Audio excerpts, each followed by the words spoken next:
Eksistensi tank di Perang Dunia I merupakan tonggak sejarah penting bagi perkembangan kemiliteran dunia.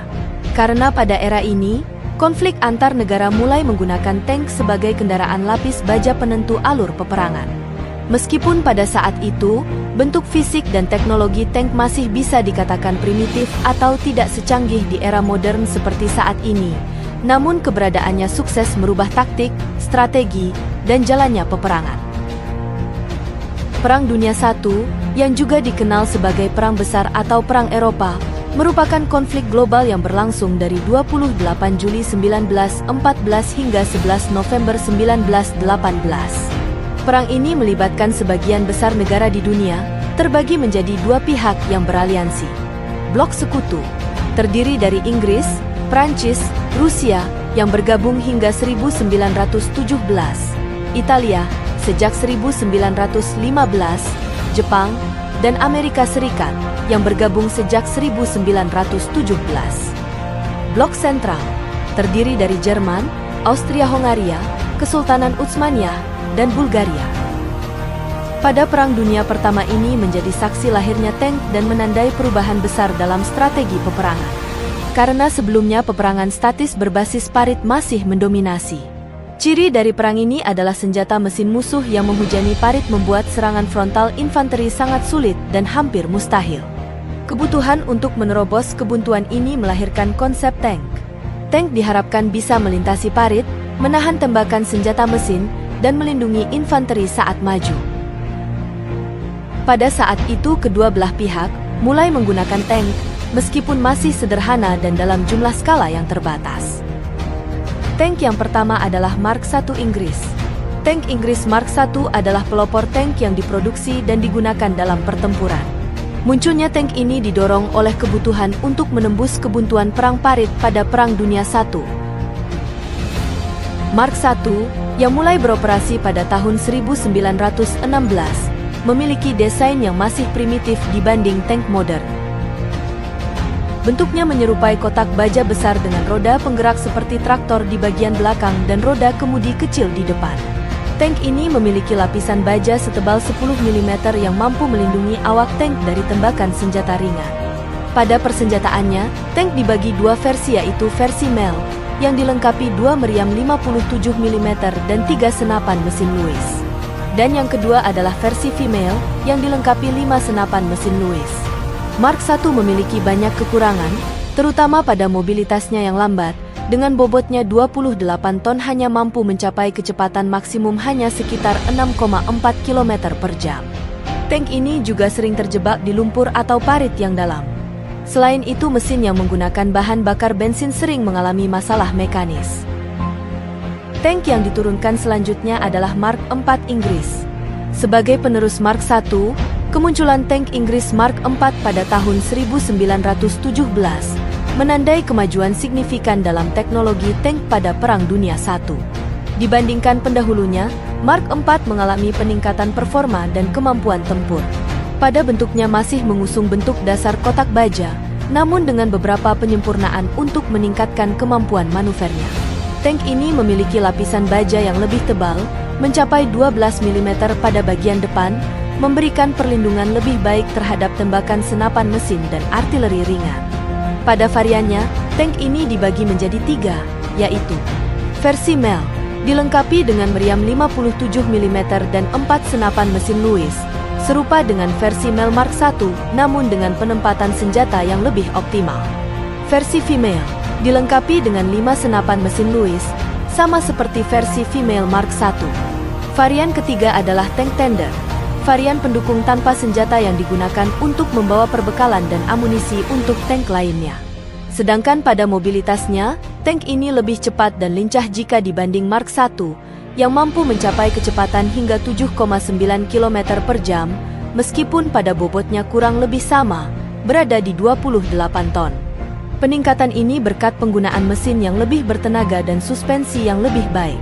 Mark IV mendemonstrasikan evolusi tank Inggris dalam Perang Dunia I. Peningkatan kemampuannya menjadi langkah maju dalam peperangan brutal di parit. Kombinasi peningkatan perlindungan, mobilitas, dan daya serang menjadikan Mark IV lebih efektif dalam menerobos garis pertahanan musuh dan mendukung infanteri sekutu. Meski belum sempurna, Mark IV menjadi pendahulu tank yang lebih canggih di masa depan. Tank selanjutnya masih dari Inggris, yaitu Mark V sebagai edisi terakhir dari seri tank Mark Inggris yang bertempur pada Perang Dunia I. Tank ini didesain sebagai penyempurna, berdasarkan pengalaman Mark I dan Mark IV di medan perang. Tank yang mulai diturunkan pada tahun 1918 ini dirancang khusus untuk mengatasi tantangan perang parit. Dibandingkan dengan Mark I dan IV yang berbentuk kotak, Mark V memiliki bentuk badan yang lebih memanjang. Desain seperti ini memungkinkan tank untuk melintasi parit yang lebih lebar, mengatasi salah satu keterbatasan dan masalah utama yang krusial dari tank sebelumnya. Sama halnya dengan pendahulunya, Mark V memiliki beberapa varian, diantaranya versi male, dilengkapi dengan meriam 57 mm dan 4 senapan mesin Lewis, serupa dengan Mark IV male. Versi female, dilengkapi dengan 5 senapan mesin Lewis, serupa dengan Mark IV female. Sedangkan varian hermaphrodite merupakan kombinasi dari male dan female dengan meriam dan beberapa senapan mesin. Pada lapisan bajanya, tank ini sedikit lebih tebal dari Mark IV, terutama di bagian depan, memberikan perlindungan lebih baik terhadap tembakan musuh. Pada bobotnya, tank ini lebih berat, mencapai 30 ton. Meskipun begitu, pada kecepatan dan kemampuan manuvernya, Mark V setara dengan Mark IV. Selain Inggris, Prancis yang tergabung pada blok sekutu juga menjadi negara pelopor dalam pengembangan tank pada Perang Dunia I. Negara ini berhasil menciptakan tank legendaris pada tahun 1916 yang diberi nama Schneider CA1. Tank ini menandai langkah awal Prancis dalam peperangan lapis baja. Uniknya, desain CA1 ini terinspirasi dari traktor Holt Amerika Serikat. Bodinya berbentuk kotak baja besar dengan suspensi roda kereta di bagian bawah. Tujuan tank ini digunakan untuk mendukung serangan infanteri sekutu dengan menghancurkan kawat berduri dan memberi perlindungan saat maju untuk menyerang. Tank ini memiliki senjata utama berupa meriam kaliber 75 mm yang ditempatkan di sponson, semacam ruang terlindung, di sisi kanan lambung. Selain itu terdapat 2 senapan mesin Hotchkiss 8 mm sebagai pelengkap kemampuan tempurnya. Bobot tank ini tergolong ringan, hanya mencapai 13 ton saja.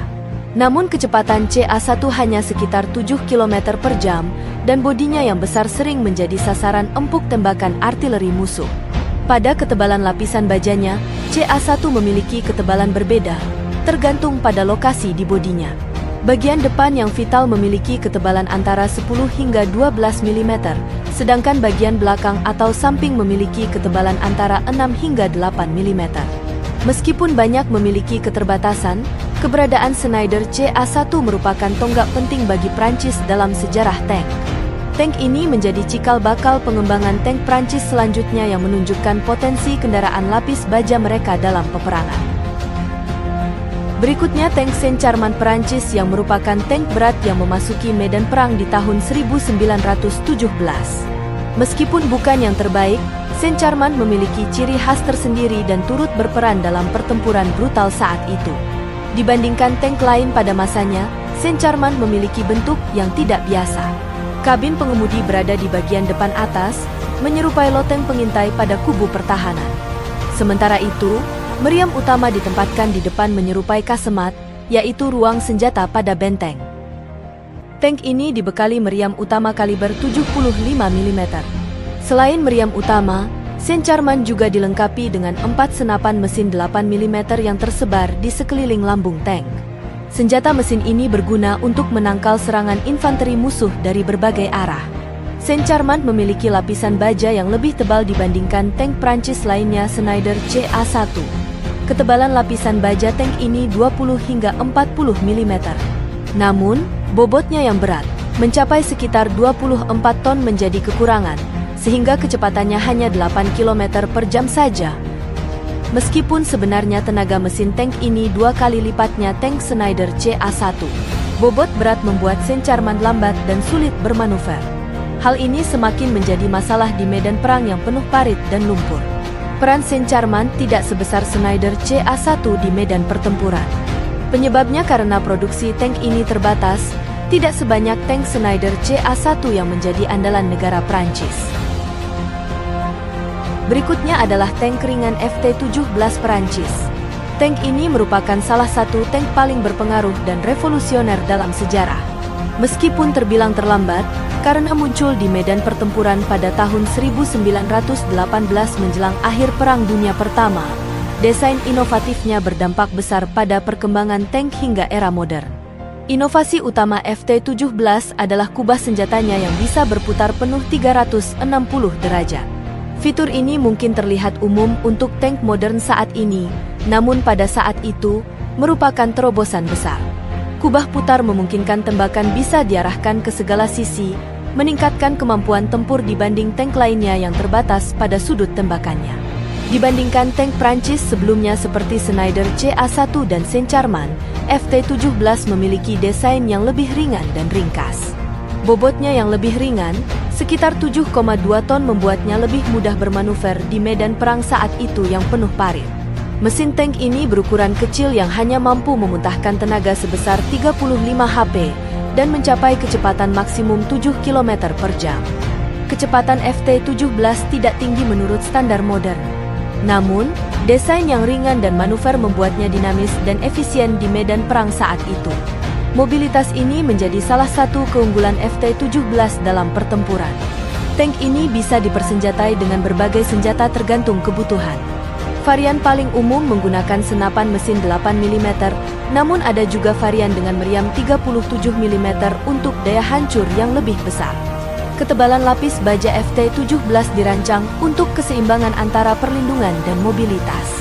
Lapisan baja setebal 8 hingga 16 mm cukup efektif untuk menahan serangan senjata ringan dan memberikan perlindungan dasar bagi kru. Namun, kerentanan terhadap meriam kaliber besar menjadi kelemahannya. Meskipun begitu, tidak seperti kebanyakan tank Perang Dunia Pertama yang cepat usang, FT-17 tetap digunakan di berbagai konflik setelahnya, termasuk Perang Dunia Kedua oleh beberapa negara. Desainnya yang inovatif dan fleksibel membuatnya tetap relevan di berbagai medan perang. Sementara itu, negara Jerman yang tergabung dalam blok sentral sebagai musuh Inggris dan Prancis tidak mau kalah. Meskipun dikenal sebagai kekuatan militer yang besar, juga sebagai dedengkot blok sentral pada Perang Dunia Pertama, Jerman ini terbilang terlambat dalam pengembangan dan penggunaan tank. Tank Jerman yang turun memasuki peperangan adalah tank A7V yang memiliki beberapa keunikan namun juga sejumlah kekurangan. Berbeda halnya dengan Inggris dan Prancis yang sudah memiliki tank operasional di awal perang, Jerman ini baru mengenalkan A7V pada tahun 1918, mendekati akhir perang. Keterlambatan ini disinyalir disebabkan oleh perdebatan internal di pihak Jerman mengenai konsep dan desain tank yang ideal. Bentuk desain dari A7V ini menyimpang dari bentuk tank kebanyakan yang cenderung kotak atau lonjong. Bentuk tank ini lebih menyerupai bunker pertahanan yang bisa bergerak dengan sisi yang miring dan cenderung tidak rata. Pada mobilitasnya, tank pada umumnya menggunakan sistem trek rantai yang melilit roda penggerak. Pada A7V ini memiliki 6 roda sproket, roda bergerigi, di setiap sisinya. Roda sproket ini yang bersentuhan langsung dengan tanah untuk bergerak. Sebagai pendukung daya gempurnya, A7V dipersenjatai dengan meriam utama kaliber 57 mm yang terpasang pada sponson di bagian depan atas. Selain itu, beberapa senapan mesin juga ditempatkan di berbagai sudut untuk memberikan tembakan defensif. Tidak hanya itu, tank ini juga dilengkapi dengan penyembur api atau flamethrower yang merupakan senjata yang tidak umum digunakan pada tank saat itu. Flamethrower ini ditujukan untuk menangkal serangan infanteri musuh dari jarak dekat. Lapisan baja tank Jerman ini lebih tebal dari kebanyakan tank yang ada di era Perang Dunia I. Bagian depan berkisar 30 hingga 40 mm, bagian samping 20 hingga 30 mm, dan bagian atas 10 hingga 20 mm. Bobot tank ini mencapai 30 ton, setara tank Mark V Inggris. Sedangkan pada kecepatannya hanya mencapai 15 km per jam, sedikit lebih cepat dari semua tank rivalnya. Meskipun sedikit lebih cepat dari tank-tank pihak sekutu, A7V masih tergolong lambat dan mudah menjadi sasaran artileri. Medan perang yang penuh parit dan lumpur sering membuat A7V kesulitan bergerak dan terjebak. Tank ini diproduksi sangat terbatas, tercatat hanya 20 unit saja dan kalah jumlah jika dibandingkan sekutu yang mampu memproduksi ribuan tank. Selain A7V, Jerman sebenarnya memiliki beberapa prototipe tank lain saat itu, namun tidak ada yang sampai diproduksi massal dan digunakan di medan perang. Misalnya Kawagen, tank super berat yang direncanakan Jerman. Dimensinya lebih besar dari A7V dan dipersenjatai lebih berat, namun proyek ini dibatalkan karena dianggap terlalu rumit dan tidak efektif. Kemudian Leichte Kampfwagen atau LK1 sampai LK2 yang merupakan prototipe tank ringan Jerman. Mereka bereksperimen dengan berbagai desain tank ringan, namun tidak ada yang cocok untuk digunakan dalam perang parit. Meskipun Perang Dunia I melibatkan banyak negara, tidak semuanya menggunakan tank dalam pertempuran. Beberapa negara hanya memiliki beberapa unit tank dan penggunaannya terbatas pada operasi tertentu. Kalaupun menggunakannya, biasanya tank dari negara sekutunya, bahkan ada yang tidak menggunakannya sama sekali. Banyak negara yang mengembangkan tank mereka sendiri tapi tidak pernah diturunkan pada pertempuran karena masih dalam tahap pengembangan. Penggunaan tank di Perang Dunia Pertama menandai era baru dalam peperangan. Kemampuan tank untuk melintasi parit dan medan perang yang sulit, menembus pertahanan musuh, dan memberikan dukungan tembakan bagi infanteri, menjadikannya senjata yang revolusioner dan mengubah strategi pertempuran di masa depan. Perang Dunia I menjadi saksi bisu evolusi dramatis kendaraan tempur lapis baja dalam peperangan. Dari mesin yang lamban dan tidak handal, tank baja tempur menjelma menjadi kekuatan dominan di medan tempur. Meskipun perang ini melahirkan teknologi alutista mekanis yang handal untuk meminimalisir korban, tetap saja menelan korban jiwa yang sangat besar, dengan perkiraan mencapai 17 juta jiwa, dan menjadi salah satu konflik paling mematikan dalam sejarah manusia.